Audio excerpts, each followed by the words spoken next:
किसी को कोई भी और ऐसे जनरल क्वेश्चन है, अभी फ्री टाइम है तो डिस्कस कर सकते हो। बोलो आयुष।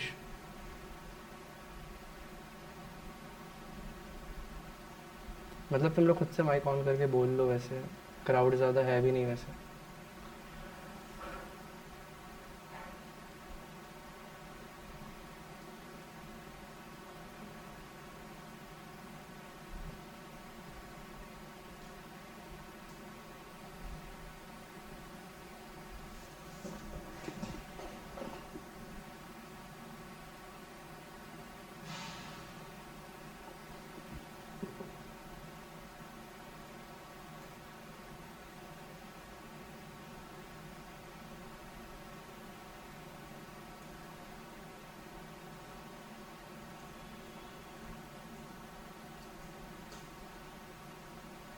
मैं लिनक्स क्या बोलते हैं, मैं पिछले साल से यूज़ कर रहा हूँ। मतलब पिछले साल नहीं, पिछले सेम से यूज़ कर रहा हूँ लिनक्स।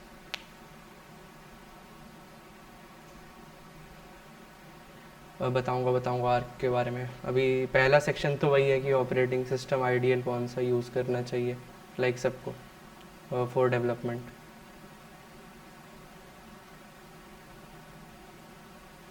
हो गया फिर मैं सेशन स्टार्ट ही कर देता हूँ, 7-10 हो गए। तो बेसिकली ये सेशन ज़ीरो है क्या, मतलब जब भी हम कोई, एक सेकंड में स्क्रीन शेयर वो कर दे रहा हूँ, क्रोम का कर देता हूँ। तो सेशन ज़ीरो में क्या होगा कि जितनी भी चीज़ें लाइक मैंने एक्सपीरियंस की है through out my journey up till now, और उसका मैं एक पर्सपेक्टिव और एक इंसाइट शेयर करूँगा कि लाइक हाउ, मतलब कि कैसे चीज़ों को अप्रोच करना है, और कैसे लाइक अपनी प्रोग्रामिंग जर्नी को एक तरीके से इनिशियलाइज करना है। ठीक है। तो बेसिकली पहली बात तो आती है कि लाइक ऑपरेटिंग सिस्टम कौन सा यूज़ करना चाहिए, है ना। तो ऑपरेटिंग सिस्टम मैं तो रिकमेंड करूँगा कि तुम लोग लाइक अभी लिनक्स में स्विच करो, अगर नहीं किए हो तो कर लो। अगर विंडोज़ रखना है तो डुअल डुअल बूट पे रख सकते हो। एंड बिगिनर के लिए मैं रिकमेंड करूँगा कि तुम लोग उबंटू उबंटू का 2004 LTS वर्जन स्टार्ट कर दो यूज़ करना। बिकॉज बात यह है कि विंडोज़ में क्या होता है ना, एक्सेसिबिलिटी फीचर्स बहुत कम रहते हैं। ठीक है। एंड कोई भी चीज़ तुम लोग करने जाओगे उसमें, मतलब जितना ज़्यादा फ्लेक्सिबल लिनक्स होता है उतना ज़्यादा फ्लेक्सिबल विंडोज़ नहीं होता है किसी भी चीज़ के लिए। और लिनक्स लाइट भी होता है विंडोज़ से बहुत ज़्यादा। और किसी को कोई क्रॉस क्वेश्चनिंग करनी है अबाउट, मतलब कि ऑपरेटिंग सिस्टम कौन सा यूज़ करना चाहिए, लाइक कौन सा डिस्ट्रो यूज़ करना चाहिए लिनक्स का, या फिर कोई शेयर करना चाहता है अबाउट देयर डिस्ट्रो, ऐसा कुछ। हेलो, आवाज़ आ रही है ना।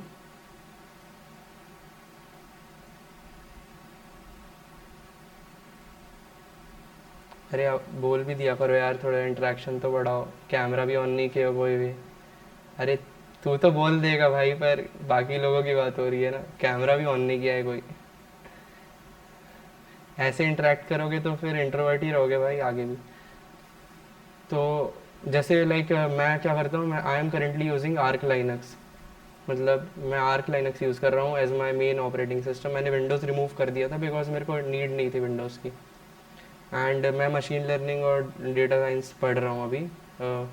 इसके बारे में लाइक मैं और फर्दर आगे बताता हूँ मशीन लर्निंग और डीप लर्निंग के बारे में। तो currently I am basically doing competitive programming and machine learning on arc Linux. And I, मतलब मैं बहुत ज़्यादा रिकमेंड कर रहा हूँ कि तुम लोग भी लिनक्स को ट्राई करो। नहीं किए हो तो चीज़ों को सीखो, यूट्यूब में रिसोर्सेस अवेलेबल है। और यूट्यूब से ज़्यादा अच्छा होगा कि तुम डॉक्स और फोरम्स पे लाइक विजिट करो, जैसे गूगल पे जो डॉक्स और फोरम्स होते हैं वहाँ पे जाओ और वहाँ पे चीज़ों को पढ़ोगे तो ज़्यादा लाइक बेटर होगा। एंड सेकंड पार्ट आता है अपना कि क्या बोलते हैं, जैसे मान लो अब तुम लोग लाइक अपने विंडोज़ में कभी भी यूएसबी लगाते हो। ठीक है। तो तुम तो बस लाइक लगा देते हो एंड वो ऑटोमेटिकली माउंट हो जाता है। बट रियलिटी में अगर तुम लिनक्स में आओगे, लाइक मैं बात कर रहा हूँ आर्क लिनक्स की, then you have to write a bash script just for that. और लाइक ये पूरी बैश स्क्रिप्ट है सिर्फ यूएसबी को माउंट करने की। तो जब तुम यूएसबी माउंट करते हो ना, तो this runs in the back and, मतलब ये जो पूरा बैश शेल का स्क्रिप्ट है ना, ये बैक एंड पे रन करता है। तो ये सारी चीज़ें तुमको तभी पता चलेगी जब तुम लिनक्स में शिफ्ट होगे। ये सारी चीज़ें लाइक जो विंडोज़ यूज़र्स होते हैं ना, उनको पता नहीं चलता। विंडोज़ थोड़ा लाइक जो ग्राफिक डिज़ाइनिंग हो गया, या क्या बोलते हैं गेम डेवलपमेंट हो गया, इन सारी चीज़ों के लिए विंडोज़ रख सकते हो। अगर तुम गेमिंग करते हो तो विंडोज़ रख सकते हो, but if you are a true like programmer, then I would recommend you to have a Ubuntu या फिर कोई भी लिनक्स का डिस्ट्रो, जैसे एंडेवर ओएस हो गया, लिनक्स मिंट हो गया, गेंटो हो गया, कोई भी मतलब एक डिस्ट्रो जो तुम्हारा मतलब फेवर का हो। अगर एथिकल हैकिंग में जाना है तो पैरेट ओएस हो गया, काली लिनक्स हो गया, बहुत सारे डिस्ट्रोज होते हैं, तो उन सबको भी यूज़ कर सकते हो। एंड इसके बाद फिर सबसे ज़्यादा मैं एम्फोसाइज़ करूँगा कॉम्पिटिटिव प्रोग्रामिंग के ऊपर। लाइक तुम लोग अभी फर्स्ट ईयर में आए हो, तुम लोग एक चीज़ बता दूँ, अगर तुमको लाइक ऑफ कैंपस में जॉब चाहिए बाहर जाके, तो तुमको कोडिंग राउंड्स निकालने पड़ते हैं। एंड जो कोडिंग राउंड्स होते हैं ना, वो कॉम्पिटिटिव प्रोग्रामिंग के उसमें क्वेश्चंस आते हैं पूरे के पूरे, एंड वो ईजी नहीं होते, वो बहुत अच्छे लेवल के होते हैं कोडिंग राउंड्स। तो कोडिंग राउंड्स को निकालने के लिए फिर तुमको कॉम्पिटिटिव प्रोग्रामिंग आनी चाहिए। अब कॉम्पिटिटिव प्रोग्रामिंग होता क्या है, यहाँ पे किसी को पता है कॉम्पिटिटिव प्रोग्रामिंग होता क्या है, या फिर कोई पहले से करता हो कॉम्पिटिटिव प्रोग्रामिंग? एनीवन? बोलो भाई यार, कुछ तो बोलो। नहीं करते तो ना बोल दो। हेलो? नहीं करते ना? तो कॉम्पिटिटिव प्रोग्रामिंग क्या होता है ना, कि लाइक तुमको प्रॉब्लम सॉल्विंग करनी है एक गिवन टाइम फ्रेम में, ठीक है। जैसे कोई भी तुमको एक प्रॉब्लम दी जाती है, उसको उसके लिए एक टाइम लिमिट रहता है, और वहाँ पे और भी पार्टिसिपेंट्स होते हैं, वहाँ पे तुम कम्पीट करते हो दूसरे पार्टिसिपेंट से उन प्रॉब्लम्स को सॉल्व करने में, ठीक है। अरे तो तेरे को पता है ना, तू सेकेंड ईयर का है, शांत रहे। तो क्या बोलते हैं, तो प्रॉब्लम सॉल्विंग स्किल्स अगर तुम्हारी डेवलप होगी, जैसे रिसेंटली पता है हम लोगों ने दिया था, क्या बोलते हैं, फेसबुक का मेटा हैकर कब दिया था, तो उसमें भी स्टार्टिंग के जितने भी क्वेश्चंस आए, मतलब उसमें सारे क्वेश्चंस कंप्यूटर प्रोग्रामिंग के थे, एंड वो डिसेंट लेवल के थे, अच्छे लेवल के, इतने अच्छे लेवल के थे कि मेरे को एक भी क्वेश्चन नहीं बना उसमें से, ऑनेस्टली बता रहा हूँ। पहला इंट्यूशन समझ आ रहा था, बट इंट्यूशन की बात नहीं होती है, कोड कैसे करना है। ऑडियो नहीं आ रहा क्या? ऑडियो में प्रॉब्लम आ रही है किसी को? हेलो? ऑडियो इशू है क्या? नहीं, वो कोई लिख रहा था ऑडियो इशू, इसलिए मैं सोचा। तो एक एक चीज़ बताओ, अगर तुम्हारे प्रोफाइल के अभी बस इतनी सी चीज़ लिखी है ना कि तुम 4 स्टार कोडर हो या 5 स्टार कोडर हो कोड फोर्सेस में, ठीक है, या 6 स्टार कोडर या 5 स्टार कोडर हो कोड शेफ में, तुम्हें कंपनी उठा मतलब बुलाएगी इंटरव्यू के लिए, गूगल्स बुलाएंगी, फैंग बुलाएगी तुमको। तो कॉम्पिटिटिव प्रोग्रामिंग बहुत ज़रूरी है, इसको लाइक तुम्हें करना ही करना है, ये एक चीज़ है जिसको तुम्हें डेवलपमेंट के साथ करना ही करना है, ठीक है। अब किसी का इंटरेस्ट नहीं है, बहुत बकवास लग रही है, तो वो तुम्हारी मर्जी, बट मैं तो फोर्स करूँगा कि करना ही करना है कॉम्पिटिटिव प्रोग्रामिंग। और कॉम्पिटिटिव प्रोग्रामिंग के लिए बेस्ट साइट क्या हो सकती है, एक और चीज़, मैं तुम लोगों को डिस्कॉर्ड, अपने डिस्कॉर्ड का लिंक भेज दे रहा हूँ। डिस्कॉर्ड में बहुत सारा कंटेंट मैंने शेयर करके रखा हुआ है पहले से, about competitive programming, open source contribution, जितनी भी चीज़ें हैं ना, वहाँ पे बहुत सारी चीज़ें मैंने पहले से शेयर करके रखी है। मैं चार्ट व्हाट्सएप में भी डाल दे रहा हूँ, और मीट में भी शेयर कर दे रहा हूँ। तो जिसको भी लाइक कंटेंट या फिर क्या बोलते हैं इशू आ रहा है कंटेंट सर्च करने में, रिसोर्सेज फाइंड करने में, देन तुम लोग लाइक यहाँ पे डिस्कॉर्ड सर्वर ज्वाइन कर लेना। डिस्कॉर्ड अकाउंट नहीं है तो डिस्कॉर्ड अकाउंट बना लेना, बिकॉज व्हाट्सएप में बहुत इशू आता है, व्हाट्सएप में चीज़ें शेयर करना, मतलब अगर कोई नया मेंबर ज्वाइन करेगा तो फिर उसको भी दिक्कत होती है। तो मैं डिस्कॉर्ड की लिंक शेयर कर दे रहा हूँ चैट में, तो इसको ज्वाइन कर लेना। और इसमें क्या बोलते हैं, कॉम्पिटिटिव प्रोग्रामिंग का एक सेक्शन है, ठीक है। यहाँ पे ये मैं ही हूँ, मैं कोड भेज रहा था आज, मतलब यहाँ पे और भी लोग हैं जो सीपी कर रहे हैं, तो डिस्कशंस यहाँ पे कर सकते हो तुम लोग एक दूसरे के साथ। एंड क्या बोलते हैं, जैसे ये पिंड मैसेजेस है यहाँ पे, ठीक है। पिंड मैसेजेस में जाना, सबसे पहले लाइक ऊपर जाना codeforces.com, यहाँ पे जाके अभी, मतलब अभी नहीं, सेशन के बाद आईडी बना लेना अपनी कोड फोर्सेस पे, ठीक है। कोड फोर्सेस पे अपनी आईडी बना लेना। एंड यहाँ पे लाइक कॉन्टेस्ट होते रहते हैं, जैसे अभी 6 दिन बाद 7 दिन बाद एक कॉन्टेस्ट है कोड फोर्सेस का डिवीज़न 2, फिर डिवीज़न 3 है, डिवीज़न 1 भी है उस दिन। डिवीज़न 1 के लिए एलिजिबिलिटी क्राइटेरिया लग जाता है। और फिर ऐसे कॉन्टेस्ट यहाँ पे होस्ट होते रहते हैं, और यहाँ पे प्रॉब्लम्स भी तुम लोग सॉल्व कर सकते हो जाके। और code forces one of the best site है कॉम्पिटेटिव प्रोग्रामिंग के लिए। Code forces and code chef recommend करूँगा। और एक और वेबसाइट है एट कोडर, ये सब डिस्कॉर्ड में शेयर्ड है पहले से, तो वहाँ पे जाके पिन मैसेजेस में चेक कर लेना। हाँ, एंड एक और चीज़, जो लोग यहाँ पे कौन कौन है जो लोग यूट्यूब वीडियोस को ज़्यादा प्रेफर करते हैं या रेफ़र कर रहे हैं मतलब डेवलपमेंट में, या तुमने बताया कि अभी तुम वेब और ऐप कर रहे हो ना, तो वेब और ऐप तुम यूट्यूब से कर रहे हो या डॉक्यूमेंट्स पढ़ रहे हो? बिकॉज हाँ, तो यूट्यूब होता है ना, यूट्यूब मैं बोलूँगा दुनिया का आखिरी प्लेस है जहाँ से तुमको चीज़ें सीखनी चाहिए। मतलब ऐसा नहीं है वहाँ पे अच्छा कंटेंट नहीं है, कंटेंट है अच्छा, बट दिक्कत ये आती है ना कि वो जो वेब ऐप सिखा रहा है तुमको, वो तुमको अपना पर्सपेक्टिव बताएगा कि यहाँ पे तुम ऐसे यूज़ करो, वो अपना लॉजिक बताएगा तुमको।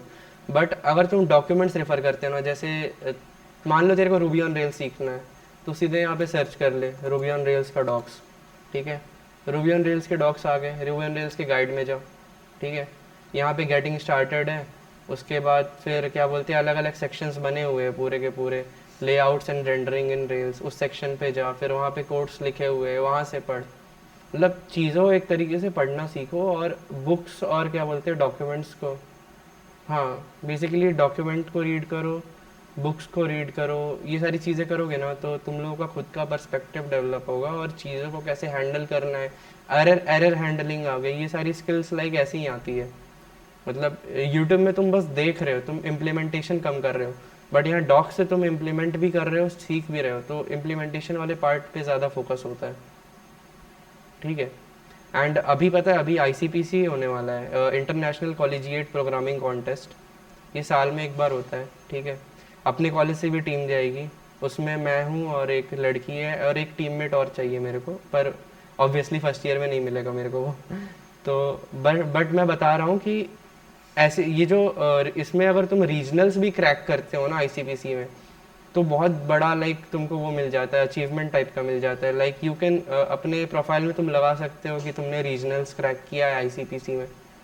अपने कॉलेज में आईसीपीसी के बारे में किसी को नहीं पता होगा, इवन सीनियर्स को पता नहीं रहता है, इसलिए मैं तुम लोगों को लाइक पहले से बता रहा हूँ कि आईसीपीसी एक प्रोग्रामिंग कॉन्टेस्ट है, आईसीपीसी की साइट है, वहाँ पे तुम जाओगे तो ये प्रोग्रामिंग कॉन्टेस्ट होता रहता है मतलब साल में एक बार। तो यहाँ पे रजिस्टर कर लेना, टीम्स बना लेना। अभी इसका कॉन्टेस्ट होने वाला है, अगर तुमको एक्सपीरियंस चाहिए, एक अभी ऑनलाइन राउंड होगा कॉन्टेस्ट का, तो तुम ऐसे फन में मतलब 3 लोगों की टीम बना लो और वहाँ पे रजिस्टर कर लो और कॉन्टेस्ट दे देना। कॉन्टेस्ट रहेगा कॉम्पिटेटिव प्रोग्रामिंग का। अभी कॉम्पिटेटिव प्रोग्रामिंग वाले सेक्शन पे ही अभी हम लोग कवर कर रहे हैं ना, तो क्या बोलते हैं, तो अब कॉम्पिटेटिव प्रोग्रामिंग की जर्नी कैसे स्टार्ट करनी है। सी प्लस प्लस यहाँ पे बहुत सारे लोगों ने स्टार्ट किया हो गया ना, क्योंकि टीचर्स भी बहुत ज़्यादा फोकस कर रहे होंगे सी प्लस प्लस स्टार्ट करने के लिए, एंड क्या बोलते हैं डीएसए करने के लिए। पर रियलिटी में डीएसए जो है ना, DSA tip of the iceberg है मैं बोलूँगा, उसके नीचे बहुत बड़ा पहाड़ है मतलब, और भी बहुत सारी चीज़ें जो बहुत ज़्यादा इंपॉर्टेंस देती है। वैसे वो डीएसए के अंदर ही आता है। जैसे मैं बता रहा, ये लव है, ठीक है, इसका कॉम्पिटेटिव प्रोग्रामिंग की एक प्लेलिस्ट पड़ी हुई है, ये भी शेयर्ड है डिस्कॉर्ड में देखना। मैं बोल नहीं रहा हूँ इसको फॉलो करने के लिए, पर मैं ये बोलूँगा कि इसके स्टार्टिंग के एसटीएल के लेक्चर्स, स्टैंडर्ड टेम्पलेट लाइब्रेरी के लेक्चर्स और बेसिक सी प्लस प्लस इधर से कवर करोगे तो ज़्यादा बेटर होगा। बिकॉज इसने जो चीज़ें बताई है ना, मतलब मैं खुद इससे पढ़ा हूँ, तो बहुत अच्छे वे में इसने डिफाइन किया है चीज़ों को। और इसने एक बुक से रेफरेंस लिया है, वो है गाइड टू सीपी, वर्ल्ड की बेस्ट बुक है कॉम्पिटेटिव प्रोग्रामिंग के लिए। यहाँ पे तुम्हारा एसटीएल ख़त्म हो जाएगा, एसटीएल के बाद फिर लाइक तुम क्या बोलते हैं बुक फॉलो करने लगना। यहाँ पे मैंने बुक भी शेयर कर दी, एक ये सीपी एल्गोरिथम्स की एक ये साइट है।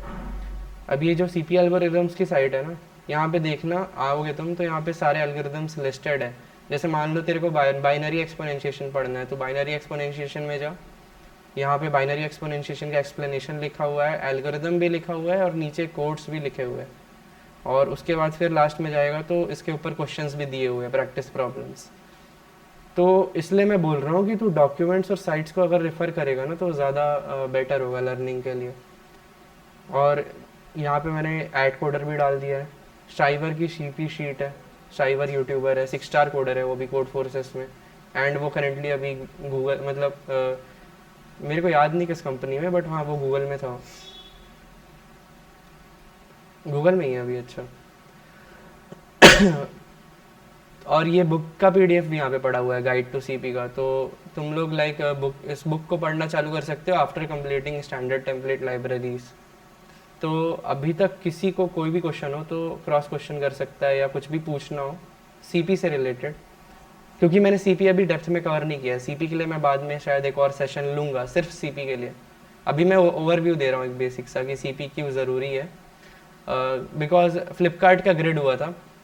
फ्लिपकार्ट का ग्रिड अगर तुम क्रैक करोगे तो तुम्हें डायरेक्ट फ्लिपकार्ट में नौकरी लगेगी, ठीक है। वो लोग तुम्हारा सीजीपीए नहीं देखेंगे ना कुछ देखेंगे, वो लोग बस चेक करेंगे कि तुमने फ्लिपकार्ट ग्रिड निकाल लिया है, तुम्हारा फिर इंटरव्यू होगा और इंटरव्यू के बाद जॉब लग जाएगी। इसलिए सीपी ज़्यादा इंपॉर्टेंट है ऑफ कैंपस के लिए, ठीक है। और इवन क्या बोलते हैं, अभी वो भी हुआ था, अभी एक हैकाथन हुआ था ना अपना राउंड 1 जिसका निकला था, हैकर ऑन। ये इसमें अपने साथ दिव्यम भी है, वो मेरा फ्रेंड है एक। तो हम लोगों ने हैकर ऑन दिया था, उसमें भी ग्राफ्स और ट्रीज के क्वेश्चंस आए थे राउंड 1 में। तो वो हम लोग का क्लियर हो गया था, बट राउंड 2 हम लोग का नहीं निकला था। वो भी क्या बोलते हैं इसी के ऊपर था, क्या बोलते हैं कॉम्पिटिटिव प्रोग्रामिंग के ही क्वेश्चंस थे और कॉन्सेप्ट्स थे। And that's why you have to learn competitive programming. चाहे तुम वेब डेवलपमेंट करो, चाहे तुम ऐप डेवलपमेंट करो, चाहे तुम मशीन लर्निंग पढ़ो, डेटा साइंस पढ़ो, एथिकल हैकिंग करना है, जो करना है करो, बट तुम्हें सीपी एटलीस्ट रोज़ 2 घंटे करना पड़ेगा। मतलब अभी तो मैं बोलूँगा एटलीस्ट 1 घंटे तो करना पड़ेगा फर्स्ट ईयर में। आधे घंटे से 1 घंटे किया करो। तुम लोगों को टीचर्स बोलते होंगे कि प्रोग्रामिंग पे फोकस करने की ज़रूरत नहीं है, आराम आराम से करो, बट मैं बोलूँगा टाइम नहीं है तुम लोगों के पास। क्योंकि तुम जितनी ज़्यादा चीज़ें सीख सकते हो ना फर्स्ट ईयर में, उतना ज़्यादा बेटर होगा। अब कॉलेज को कैसे मैनेज करना है ये तुम्हारी तुम्हारा इशू है, ये तुम्हारे ऊपर डिपेंड करता है कि तुम्हें कैसे हैंडल करना है। किसी को कोई क्वेश्चन लाइक कॉम्पिटिटिव प्रोग्रामिंग से रिलेटेड एनीवन? बोल दो यार, इतनी देर से मैं बोल रहा हूँ, कुछ तो बोल दो। या अगर तुमको लग रहा है कि मैं कुछ गलत बता रहा हूँ या फिर मिस इन्फॉर्मेशन दे रहा हूँ तो वो भी पूछ लो। या क्रॉस क्वेश्चनिंग करना है क्रॉस क्वेश्चनिंग कर लो। इंटरेक्टिव बनाओ ना सेशन थोड़ा। हेलो, तो आगे बढ़ूँ क्या फिर मैं? कोई कुछ बोल ही नहीं रहा है। तुम लोगों के लिए तो मैंने सोचा था कि मैं बता दूंगा फर्स्ट ईयर वालों को। ये कॉलेज की तरफ से नहीं कर रहा हूँ मैं, ना मेरा कोई जॉब है। मैं ऐसे ही कर रहा हूँ बिकॉज मैं चाहता था कि तुम लोग थोड़ा सा वो करो, मतलब अवेयर हो जाओ। बट अब तुम लोग इंटरेक्ट नहीं करोगे तो फिर कुछ नहीं होगा।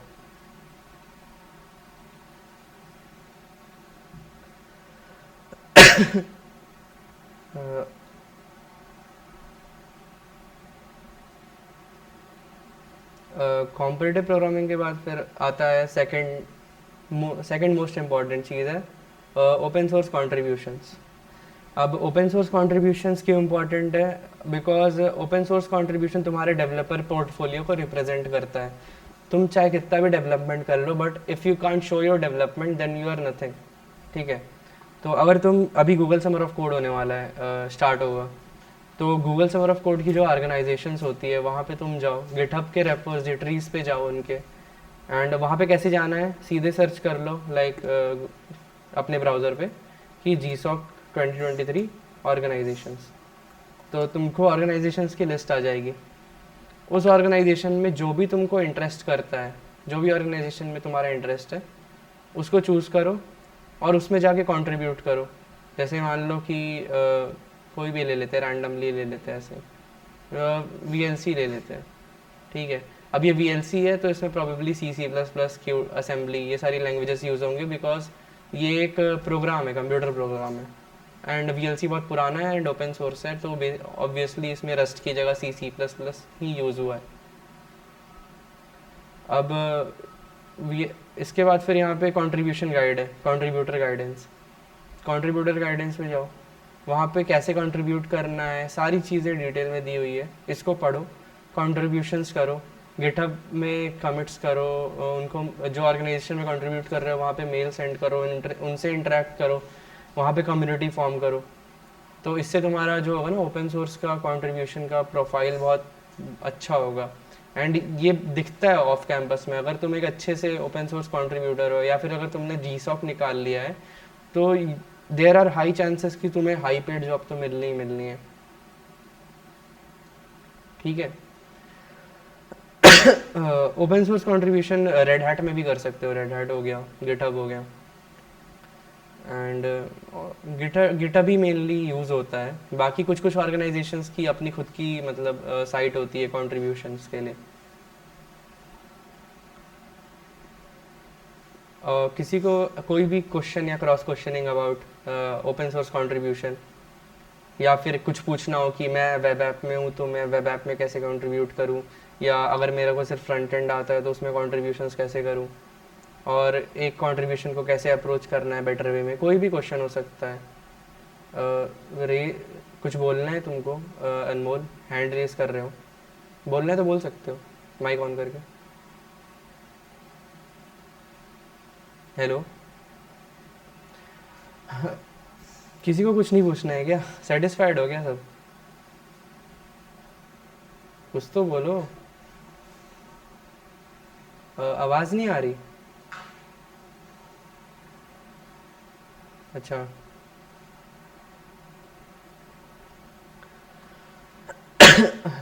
नाउ ओपन सोर्स कंट्रीब्यूशंस के बाद फिर आता है अपना deep learning, data science, artificial intelligence, machine learning, deep learning. ठीक है। पहली बात, ऐसा ज़रूरी नहीं कि अगर तुम AIML में हो तभी तुम्हें AI पढ़ना है या ML पढ़ना है। तुम्हारा इंटरेस्ट है तुम AIML पढ़ सकते हो।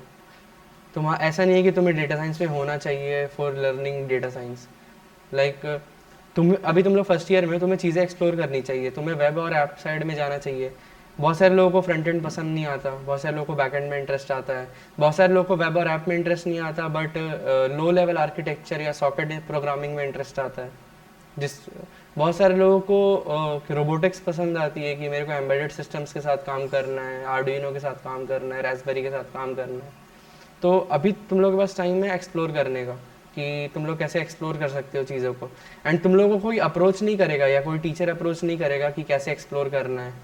ठीक है। तुम लोगों को खुद से चीज़ें फाइंड करनी होगी, कॉलेज पे रिलाई नहीं करना है, खुद से चीज़ों को फाइंड करना है।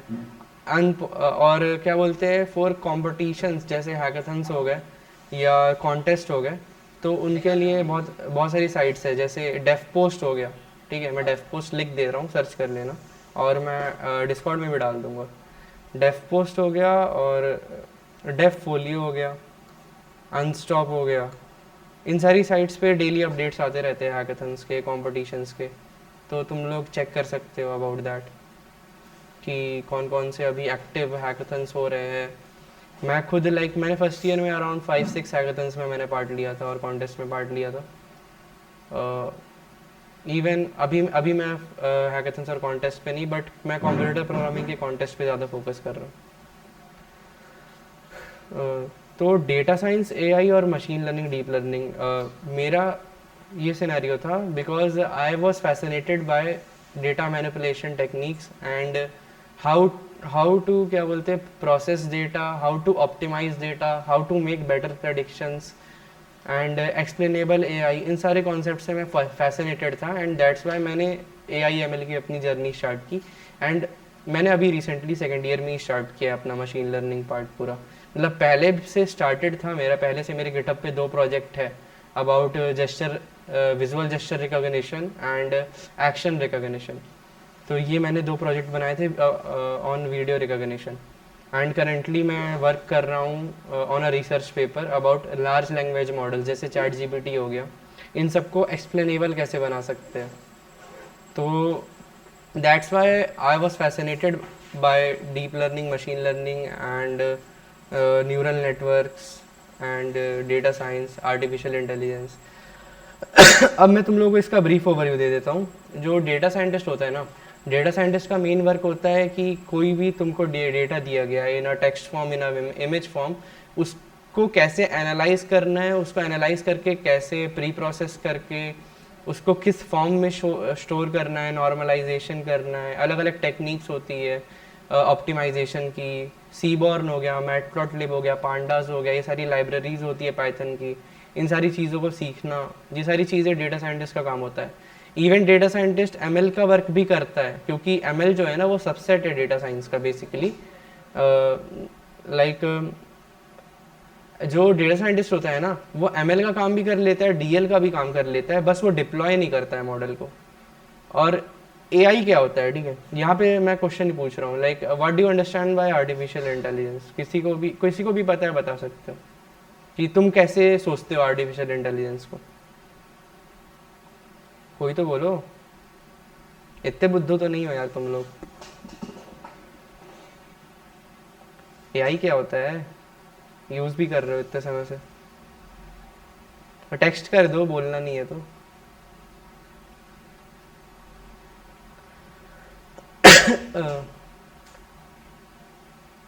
ऐसे फिर मेरा भी मन नहीं करेगा भाई सेशन लेने का।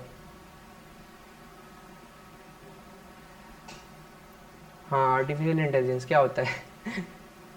वो आर्टिफिशियल इंटेलिजेंस लिख के भेज रहा है। एक्सप्लेन कर दो, एक्सप्लेन।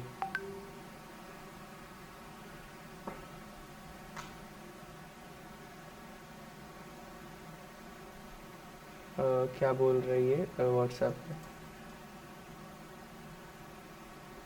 अरे भाई मिड सेम इतने ज़्यादा इंपॉर्टेंट नहीं होते ब्रो, मैं क्या बोलूँ अब। कोई बात नहीं, जिसको रुकना है रुक सकता है, और जिसको जाना है वो जा सकता है। मैं फोर्स नहीं कर रहा हूँ रुकने के लिए, और मैं रिकॉर्ड कर दे रहा हूँ सेशन को, तो रिकॉर्डिंग तुम लोगों को मिल जाएगी, ऐसा नहीं है। देखो इतना कर रहा हूँ पर तुम लोग बोल नहीं रहे हो। थिंक लाइक ह्यूमंस, चलो ठीक है ये तुमने बोला, बट ये बहुत 20% सही है, क्योंकि अभी तक कोई भी एआई मॉडल नहीं बना है जो ह्यूमन की तरह थिंक, मतलब हम लोग अप्रोच कर रहे हैं, पर ज़रूरी नहीं कि वो एआई मॉडल ह्यूमन की तरह थिंक करे, ह्यूमन से बेटर भी थिंक कर सकता है। अप्रोच तो ये ऐसी जा सकती है, ऐसी भी जा सकती है अप्रोच। बेसिकली एआई क्या होता है ना, एआई कुछ नहीं होता है, जैसे तुमने एआई होता है कि उसको एक सेट ऑफ रूल्स दिया गया है, सेट ऑफ कंडीशंस दी गई है, ठीक है, और वो उस कंडीशंस को फॉलो करके अपना प्रेडिक्शन बताता है, बस। मशीन लर्निंग में क्या होता है, ये जो सेट ऑफ रूल्स है ना, ये जो तुम मतलब मैनुअली एक्सप्लिसिटली डिफाइन करोगे इसको, मतलब लिखना पड़ेगा तुमको रूल्स। मशीन लर्निंग में वो चीज़ ऑटोमेट हो जाती है, ऑटोमेशन आ जाता है उसमें, तो तुमको रूल्स लिखने की ज़रूरत नहीं पड़ती है, उसको तुमको बस डेटा फीड करना पड़ता है। And by using various techniques, बहुत सारी टेक्निक्स होती है मशीन लर्निंग में अलग अलग टाइप्स की, उन टेक्निक्स का यूज़ करके वो डेटा मतलब जो रूल्स होते हैं ना वो खुद से डिराइव कर देता है कि ये सेट ऑफ रूल्स है और ये उसको प्रेडिक्शंस बनाने हैं, ठीक है। और डीप लर्निंग क्या करता है, डीप लर्निंग जो है ना वो न्यूरल नेटवर्क्स पे काम करता है। जैसे न्यूरल नेटवर्क्स क्या करते हैं, न्यूरल नेटवर्क्स में हर एक न्यूरल नेटवर्क में एक फंक्शन होता है, और वो उस डेटा को प्रोसेस करता है, फर्दर प्रोसेस करता है उसको, फिर और भी मल्टीपल लेयर ऑफ न्यूरॉन से कनेक्ट करता है। और अब कनेक्ट क्यों कर रहा है, पहला क्वेश्चन तो ये आएगा। ये सारी चीज़ें ऑप्टिमाइजेशन के लिए होती है, मैं इसमें ज़्यादा नहीं घुसूंगा, बिकॉज जो सेशन है वो सिर्फ ओवरव्यू के लिए। अगर तुमको लाइक इंटरेस्ट है डेटा साइंस, डीप लर्निंग में, मशीन लर्निंग में, तो हम लोग बाद में कभी डिस्कॉर्ड में, वॉइस कॉल में, या फिर फर्दर मीट्स अरेंज कर सकते हैं अबाउट दैट। तो बेसिकली जिसका भी इंटरेस्ट है about learning, data manipulation, big data, data handling, how to make machines which can give predictions, ये सारी चीज़ों में अगर तुम्हारा इंटरेस्ट है, then you can try machine learning, deep learning, artificial intelligence etcetera. Now further moving on, मतलब इसके बाद क्या है अपना, इसके बाद है एम्बेडेड सिस्टम्स। एम्बेडेड सिस्टम्स क्या होते हैं, किसी को पता है एम्बेडेड सिस्टम्स के बारे में? Neurochips is under deep learning, neurochips under deep learning तो नहीं है। न्यूरोचिप्स कौन से न्यूरोचिप्स की बात कर रहे हो तुम, जो किसी न्यूरोचिप्स डिवाइस, अगर वो कोई डिवाइस है जो इलेक्ट्रॉनिक सिग्नल रिकॉर्ड कर रहा है अपने ह्यूमन ब्रेन का, then it is not machine learning. Machine learning वो होगा कि जितना डेटा उसने रिकॉर्ड किया, उस डेटा को वो प्रोसेस कैसे करेगा, उसके लिए जो टेक्निक्स यूज़ होंगी, और उस डेटा को प्रोसेस करने के बाद फिर उसको फर्दर ऑप्टिमाइज कैसे कर सकते हैं यूजिंग वेरियस टेक्निक्स। और इसमें बहुत ज़्यादा क्या बोलते हैं, तुमको नॉलेज चाहिए पहले पढ़ने। मशीन लर्निंग बहुत वास्ट सब्जेक्ट है, पहले तुमको उसके लिए linear algebra, probability statistics and some number theory और ये सारी चीज़ों की ज़रूरत होती है। तो पहले तेरे को मैथ्स भी पढ़ना पड़ता है। तो जो न्यूरो चिप्स है मेरे ख्याल से वो एक डिवाइस है basically which helps in data extraction. वो खुद एमएल नहीं है, वो डीप लर्निंग नहीं है। डीप लर्निंग में तुम लोग खुद से न्यूरॉन्स बिल्ड करते हो, समझ रहे हो? मतलब तुम बहुत सारे टाइप्स के न्यूरॉन्स होते हैं, अलग अलग फंक्शंस होते हैं। सिग्मॉइड फंक्शन हो गया, रेलू हो गया, वेरियस फंक्शंस होते हैं। तो वो डिपेंड करता है मतलब कि जो तुम बोल रहे हो ना neurochips is like a device which is use for data extraction. वो डीप लर्निंग के अंदर नहीं आता है। Deep learning is something else. Deep learning में तुम्हारा न्यूरॉन्स के साथ कैसे वर्क करना है, इन सारी चीज़ों को तुम सीखते हो। और न्यूरॉन्स मैं बोलूँगा ह्यूमन का न्यूरॉन नहीं होता, वो कंप्यूटर का न्यूरॉन होता है। उसका कोड ही अलग होता है, उसमें डेरिवेटिव्स और ये सारे मैथमेटिकल फंक्शंस लगते हैं बहुत सारे बैक एंड में। हाँ। एंड एम्बेडेड सिस्टम्स के बारे में किसको पता है? मतलब एम्बेडेड सिस्टम्स किसी ने यूज़ किए है या फिर इंटरेस्ट हो? अगर रेस्बेरी पाई का नाम सुना है? रेस्बेरी पाई हो गया, आर्डिनो हो गया, आर्डिनो नैनो BLE 33, आर्डिनो का ESP भी आता है, बहुत सारे अलग अलग आते हैं, माइक्रो प्रोसेसर्स बोलते हैं इनको। इन जैसे ये हो गया आर्डिनो नैनो BLE 33, इसमें हम लोग लाइक एम्बेडेड C से प्रोग्रामिंग करते हैं। इसमें भी मशीन लर्निंग का इम्प्लीमेंटेशन होता है, बट ये इलेक्ट्रॉनिक साइड में आता है, थोड़ा सा हार्डवेयर प्रोग्रामिंग में आता है। इसमें तुम लोगों को थोड़ा लो लेवल आर्किटेक्चर और इन सारी चीज़ों के बारे में भी पता होना चाहिए। अब तो कम लोग हो, अब तो बोल सकते हो, बाकी सब भाग गए। इंटरेक्ट करना है, कुछ पूछना है या फिर कोई भी क्वेश्चन हो, अपना खुद का क्वेश्चन भी हो वो भी पूछ सकते हो, ऐसा नहीं है कि डाउट ही पूछना है।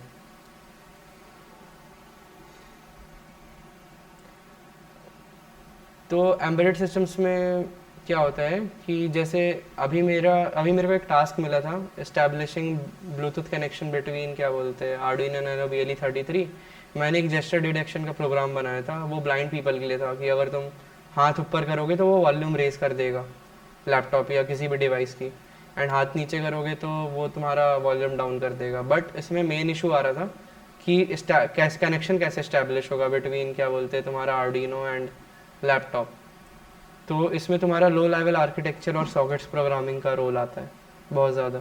तो अगर किसी को इंटरेस्ट है अबाउट लो लेवल आर्किटेक्चर और सॉकेट्स प्रोग्रामिंग तो उसको भी तुम देख सकते हो कि अगर तुम्हारा इंटरेस्ट है तो उसको भी फॉलो कर सकते हो। डेवलपमेंट में सारी चीज़ों में स्कोप है ऑलमोस्ट बराबर। ML AI और डेटा साइंस में कुछ थोड़ा सा ज़्यादा है, बिकॉज अभी तुमको भी पता है कि अभी अच्छा एक प्रॉब्लम है, पता है तुमको? ChatGPT सब ने यूज़ किया है, बट ChatGPT रॉन्ग आंसर्स देता है बहुत बार देता है। एंड अगर इमेजिन करो तुम ChatGPT में एक्सप्लेनेबिलिटी ले आओ, समहाउ उसको एक्सप्लेनेबल बना दो कि वो चीज़ों को एक्सप्लेन कर सके। मतलब अगर कोई मशीन लर्निंग मॉडल है वो डिफ्रेंशिएट कर रहा है कैट और डॉग में, ठीक है, तो अगर तुम उससे पूछो कि ये कैट क्यों है तो तुमको बता देगा कि इसके आईज ऐसे है, इसके नोज इसके ईयर्स ऐसे, इसलिए ये कैट है। तो अगर ऐसी चीज़ों में तुम्हारा इंटरेस्ट है, मतलब जो ChatGPT का जो मेजर इशू है ना एक्सप्लेनेबिलिटी का, अगर ये सॉल्व हो गया ना तो तुमको लाइक नोबेल प्राइज़ मिल जाएगा। बिकॉज अभी एक्सप्लेनेबल मॉडल्स अभी एक भी नहीं बना है जो बहुत ज़्यादा एक्यूरेट हो। अगर एक्यूरेसी आती है तो एक्सप्लेनेबिलिटी कम हो जाती है। तो ये भी एक टॉपिक है जो अभी बहुत ज़्यादा लाइक हाइप पे चल रहा है, एक्सप्लेनेबल AI, एंड इसका फ्यूचर बहुत अच्छा है। मतलब आगे चल के इस पर रिसर्च भी हो रहा है, वर्क भी हो रहा है। तो मे बी जब तक तुम लोगों की प्लेसमेंट लगने वाली होगी तो एक जॉब स्लॉट इसके लिए भी क्रिएट हो जाएगा तब तक। तो अगर तुमको इस साइड को भी एक्सप्लोर करना है तो तुम एक्सप्लोर कर सकते हो अपने एंड से। एम्बेडेड सिस्टम्स के बारे में किसी को और कुछ जानना है? मतलब मैं तभी बता पाऊंगा जब तुम लोग क्वेश्चंस पूछोगे मेरे से, क्योंकि एम्बेडेड सिस्टम्स के बारे में तुमको कितना जानना है ये सारी चीज़ें मैं थोड़ी प्रेडिक्ट कर सकता हूँ। अगर इंटरेस्ट है एम्बेडेड सिस्टम्स में, अगर तुमको इवन तुमको अगर हार्डवेयर चाहिए एम्बेडेड सिस्टम्स का, आर्डिनो नैनो BL33 का ना, मैं तुमको दिलवा सकता हूँ लाइक कॉलेज से, अगर चाहिए तो, अगर इंटरेस्ट है तो वो लोग दे देते हैं अगर तुम लोग काम करोगे तब। हाँ, ब्लॉकचेन डेवलपमेंट मैंने थोड़ा सा किया था। मतलब स्मार्ट कॉन्ट्रैक्ट्स कैसे बनाते हैं, ये सारी चीज़ें मेरे को आती है ब्लॉकचेन में। ब्लॉकचेन का बेसिकली काम होता है किसी भी मतलब डिसेंट्रलाइज सिस्टम्स क्रिएट करना। ब्लॉकचेन रियलिटी में अडॉप्ट नहीं कर रहा है कोई, बिकॉज अगर ब्लॉकचेन अडॉप्ट कर लिया तो मतलब यूज़र का डेटा सिक्योर हो जाएगा, तो गूगल और जितनी भी बड़ी कंपनीज है ये लोग जो डेटा लेती है वो लोग डेटा एक्सट्रैक्ट नहीं कर पाएंगे, तो इन लोगों का रेवेन्यू कम हो जाएगा। एंड दैट्स वाई जितनी भी बड़ी बड़ी टेक लीडिंग कंपनीज है वो ब्लॉकचेन को अवॉइड कर रही है, क्योंकि ब्लॉकचेन यूज़र प्राइवेसी को बहुत ज़्यादा लाइक वो करता है, इनहेंस कर देता है।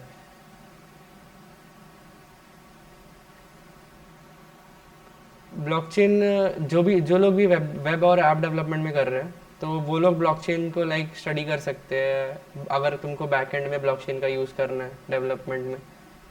और अगर तुमको यूज़र प्राइवेसी क्रिएट करनी है या डिसेंट्रलाइज सिस्टम्स बनाने हैं, उसके लिए तुम लोग ब्लॉकचेन यूज़ कर सकते हो। एंड लास्ट में आता है अपना एथिकल हैकिंग। ठीक है, एथिकल हैकिंग मैं बहुत पहले करता था, लाइक 11th-12th की बात है।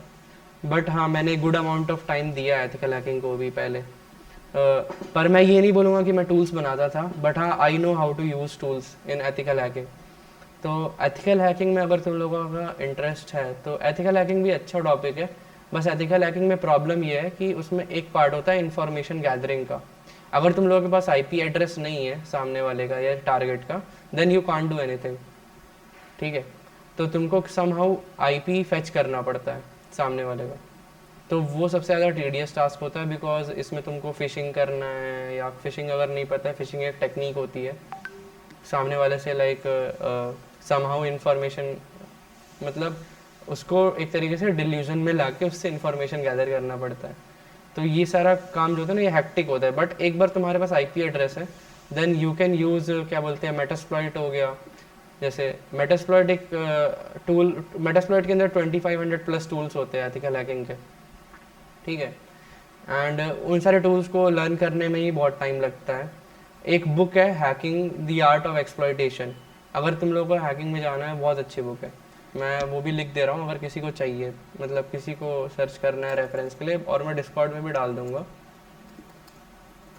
ये बुक मैंने भी पढ़ी थी थोड़ी सी, बट मेरा हैकिंग में इंटरेस्ट नहीं था, क्योंकि हैकिंग बहुत ज़्यादा टीडियस और हेक्टिक काम है। एंड अगर तुमको हैकिंग में टेस्ट करना है कि तुम कैसे हैक, मतलब किसी डिवाइस को हैक करके टेस्ट करना है, देन एक साइट होती है ट्राई हैक मी करके साइबर सिक्योरिटी ट्रेनिंग के लिए। यहाँ पे तुम जाना tryhackme.com में, एंड यहाँ पे कॉम्पिटिशन्स होते हैं यहाँ पर भी। ठीक है, किंग ऑफ द हिल करके, मतलब इसमें तुमको अटैक करना है और अपने सिस्टम को डिफेंड करना है। और यहाँ पे तुमको लाइक सिस्टम्स दे दिए जाएंगे, वो लोग खुद तुमको प्रोवाइड करेंगे IP, कि ये तो ये IP है, मतलब ये टारगेट है। एंड तुमको लाइक उन टारगेट्स को क्या बोलते हैं, एक्सप्लॉइट करना पड़ेगा यूजिंग मेटास्प्लॉइट या फिर कोई भी वेरियस टूल्स। मैंने वायर शार्क पे काम किया है, मैंने एयरक्रैक से काम किया हुआ है, मतलब वाईफाई हैकिंग हो गई, ब्लूटूथ हो गया, इवन क्या बोलते हैं आजकल रेस्पबेरी, जो मैंने एम्बेडेड सिस्टम्स बताया ना, उसमें रेस्पबेरी पाई होता है, तो you can use that Raspberry Pi in ethical hacking too. उसमें तुम क्या बोलते हैं उसको यूज़ कर सकते हो फॉर वाईफाई क्रैकिंग और ये सारी चीज़ें। एंड हो गया, बस इतना ही एथिकल हैकिंग में। एथिकल हैकिंग का बस ये है कि इंफॉर्मेशन गैदरिंग बहुत ज़्यादा टीडियस टास्क होता है, टीडियस प्रोसेस होता है। सो दैट्स वाई मैंने उसको अवॉइड किया था। ये मेरा पर्सपेक्टिव है, इसका मतलब ये नहीं है कि तुमको अवॉइड करना है, तुम्हारा इंटरेस्ट है तुम ऑब्वियसली इसको चूज़ करो। मैं अपना पर्सपेक्टिव शेयर कर रहा हूँ, ये जितनी भी चीज़ें मैंने बताई ना, ये मेरा पर्सपेक्टिव है ना, इसको फॉलो करना ये तुम्हारी लाइक, तो ये तुम्हारा ओपिनियन होगा, मैं तो बस गाइड कर रहा हूँ ना। अब अगर अब सेशन एंड कर रहा हूँ, ठीक है, अब किसी को कोई भी क्वेश्चन है या कोई भी एक्स्ट्रा चीज़ पूछनी है, कॉलेज से रिलेटेड भी पूछना है कि अटेंडेंस का ये इशू हो रहा है या कोई भी इशू है, पूछ सकते हो,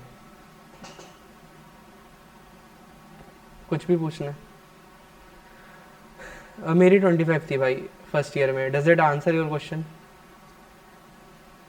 मेरी 25 थी सेकंड सेम में, फर्स्ट सेम में मेरी 50 के अराउंड थी। और अभी मेरी 35 चल रही है। कल मेरे को वैसे मैं, अरे रिकॉर्ड नहीं करना, वही बता रहा हूँ पता चले रिकॉर्ड कर लिए फिर एक सेकंड, ये सारी चीज़ें बाहर नहीं जानी चाहिए, इसके लिए मैं स्टॉप रिकॉर्डिंग कर दे रहा।